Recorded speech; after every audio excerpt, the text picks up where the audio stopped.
विराधवध।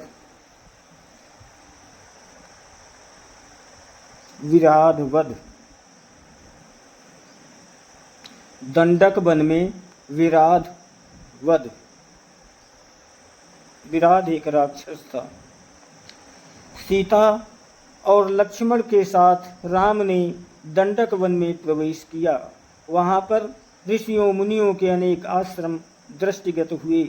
वो क्षेत्र अत्यंत रमणीक था। वहाँ पर बड़ी बड़ी यज्ञशालाएं थीं तथा हवन सामग्री भी प्रचुर मात्रा में उपलब्ध थी। उन राक्षसों में तेजस्वी ऋषि मुनि अपने आध्यात्मिक और वीर तपस्वियों के वेश में राम लक्ष्मण को देखकर प्रसन्न हुए।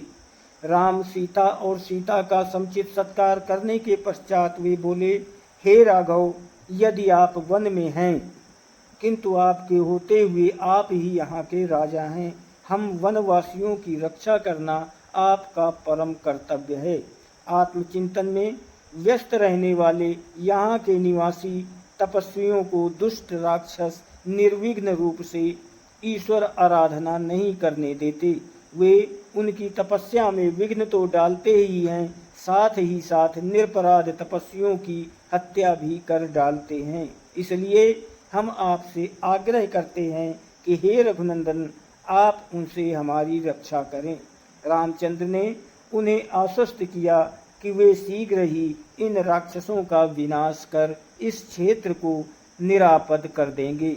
वहाँ से उन्होंने महावन में प्रवेश किया, जहाँ पर अनेक नरभक्षक राक्षस निवास करते थे। वे नरभक्षी राक्षस को तपस्वियों को नष्ट करते थे। कुछ ही दूरी पर खरदूषण रहते थे और पर्वताकार विराध नामक राक्षस हाथी के समान रहता था और सीता पर झपटा। उसने सीता को उठा लिया और कुछ दूर जाकर खड़ा हो गया।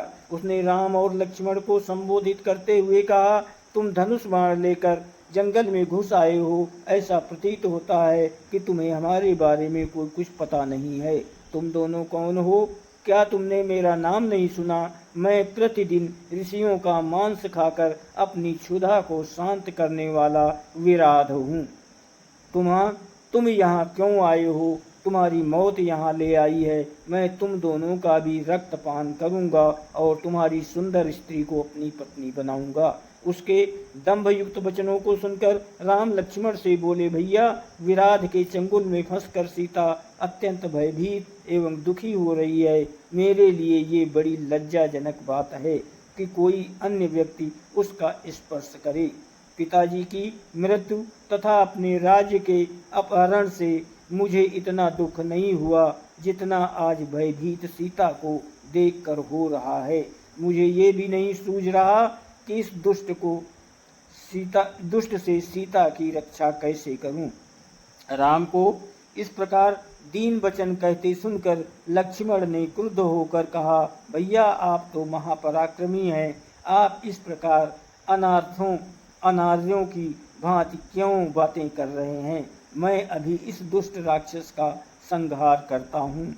फिर विराध से बोले, रे दुष्ट, अपनी मृत्यु के पूर्व तू हमें अपना परिचय दे और अपने कुल का नाम बता।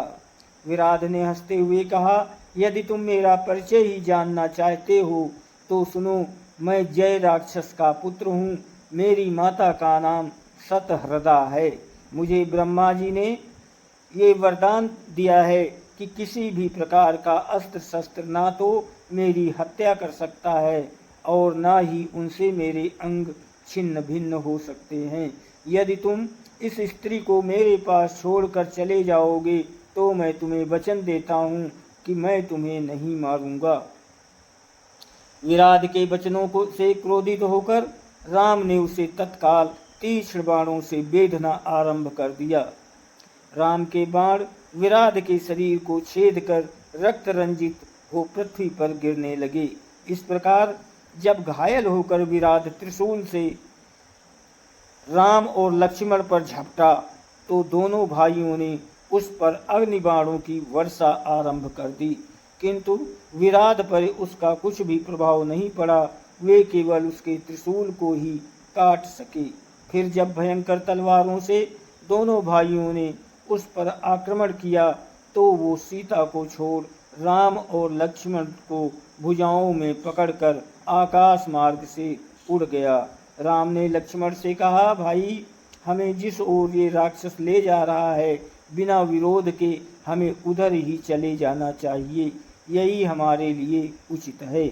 विराट द्वारा राम लक्ष्मण को ले जाते देख सीता विलाप करके कहने लगी, हे राक्षसराज, इन दोनों भाइयों को छोड़ दो, मैं तुमसे प्रार्थना करती हूँ। सीता के आर्तनाद करने पर क्रोधित होकर दोनों भाइयों ने विराट की एक एक बाँह मरोड़ कर तोड़ डाली। वो मूर्छित होकर पृथ्वी पर गिर पड़ा। लक्ष्मण उसे सचेत कर कहीं बार बार उठा कर पटकने लगे। वो घायल होकर चीत्कार करने लगा। तभी राम बोले, लक्ष्मण, वरदान के कारण ये दुष्ट मरता नहीं है, इसलिए ये उचित है कि हमें भूमि में गड्ढा खोदकर इसे बहुत गहराई में गाड़ देना चाहिए। लक्ष्मण गड्ढा खोदने लगे और राम विराट की गर्दन पर पैर रखकर खड़े हो गए। तब विराट बोला, प्रभु, वास्तव में मैं तुम्बुरु नाम गंधर्व हूँ। कुबेर ने मुझे राक्षस होने का श्राप दिया था, मैं शाप के कारण राक्षस हो गया था। आज आपकी कृपा से मुझे उस शाप से मुक्ति मिल रही है। राम और लक्ष्मण ने उसे उठाकर गड्ढे में डाल दिया और गड्ढे को पत्थर आदि से पाट दिया। सारा वन प्रांत उसके आर्तनाद से गूंज उठा। दोस्तों, वीडियो को लाइक और सब्सक्राइब जरूर करें, आपकी बहुत मेहरबानी होगी। आप सभी को कोट कोट प्रणाम और बहुत बहुत धन्यवाद।